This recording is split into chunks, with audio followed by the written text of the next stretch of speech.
Yeah,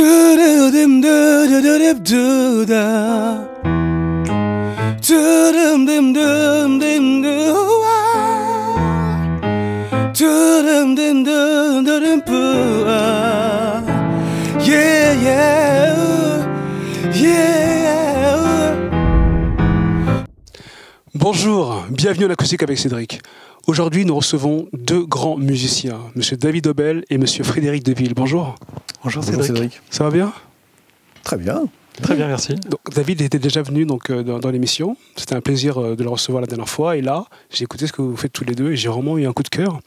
Et c'est vrai qu'on a pas mal échangé avec David pour voir quand est-ce qu'on pourrait faire une émission ensemble. Et voilà, on y est. Merci. Voilà.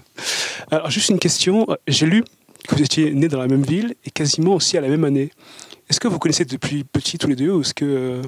Alors, effectivement, on est nés à Paris tous les deux, la même année, mais on s'est connus que beaucoup plus tard. C'est vrai. On s'est connus avec Areski Belkacem, sur l'enregistrement de l'album d'Areski, qui est le mari de Brigitte Fontaine, la fameuse Brigitte Fontaine. Et ça a été une jolie rencontre. On s'est vite accrochés. C'est tout de suite repéré, en fait. D'accord. Et comment est née votre collaboration ? C'est après des années, en fait. On a fait un petit peu de scène aussi ensemble sur Brigitte Fontaine, par exemple. Et est née l'envie d'aller plus loin, tous les deux, sur une musique qui nous ressemblait.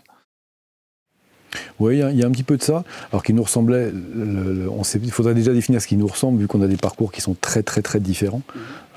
Frédéric a un parcours très classique de violoncelliste de conservatoire à très haut niveau.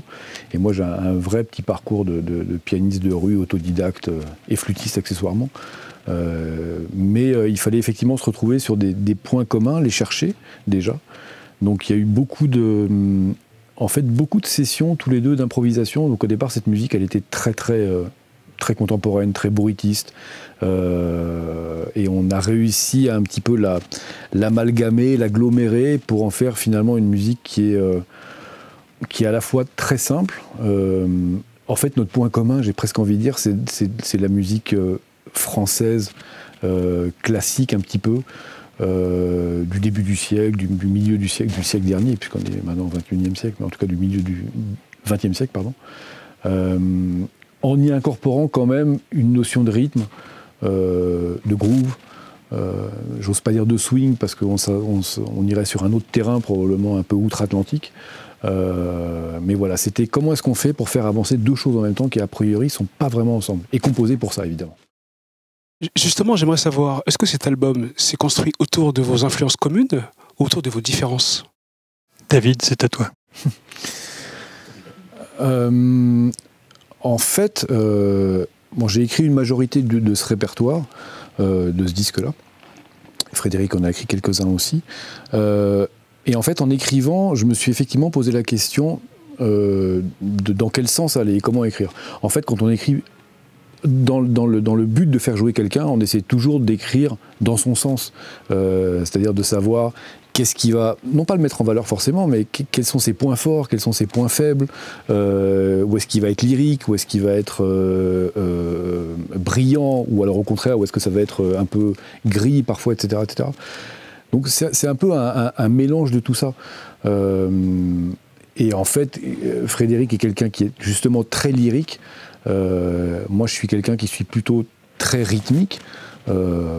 Et c'est l'assemblage de toutes ces choses-là. Et c'est une cuisine, en fait. Hein. Comme il disait Frédéric, on a cuisiné le disque à quatre mains en studio.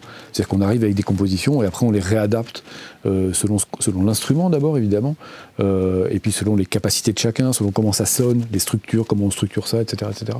Donc c'est à la fois une conception individuelle au départ, et après c'est vraiment une cuisine à quatre mains qui se fait dans le studio. D'accord. Maintenant, est-ce que vous allez parler un peu des chansons de cet album que je montre à la caméra ? Vraiment parler des musiques, des chansons. Alors, le nom de l'album, déjà, c'est Dolce Ostinato. Bravo. Doucement mais obstinément. Et j'aime beaucoup la traduction, en tout cas. Non, c'est vraiment intéressant. Après, il y a des titres très très différents les uns des autres, certains très courts, d'autres plus ambiance, qui pourrait accompagner de la musique à l'image, par exemple, qui donne beaucoup d'idées dans la tête, et d'autres plus longs et plus rythmiques aussi, comme celui qu'on vient d'interpréter. Et c'était un bonheur de partager en fait une vue, malgré tout, identique tous les deux, de bien-être en musique, de se faire plaisir, de faire plaisir à l'auditeur. D'accord. Un mot, David ? Oui, juste une chose, il n'y a pas de chanson en fait là-dedans. Quand tu parlais de chansons, moi je vois toujours chant évidemment derrière. Pour moi c'est des petites cartes postales en fait. D'accord. L'autre jour un compositeur, plutôt vieux monsieur, justement m'a laissé un petit mot là-dessus. Il m'a dit qu'il était vraiment vraiment content d'avoir entendu ça parce que c'était des tout petites pièces courtes, des petites formes courtes, et comme des petites cartes postales, des petits bonbons qu'on va juste déguster un petit peu. Il y a des pièces qui font 1 minute 30, il y en a qui font 6 minutes, mais c'est plutôt dans le 2 minutes, format Scopitone, un peu années 60. Mais en tout cas, c'est pas des chansons, c'est vraiment des petites formes. Voilà. Alors maintenant, les amis, vous allez découvrir monsieur Frédéric Deville et David Aubel, une formation magnifique. Franchement, j'ai écouté, c'est vraiment magnifique. En acoustique avec Cédric, monsieur Frédéric Deville et David Aubel.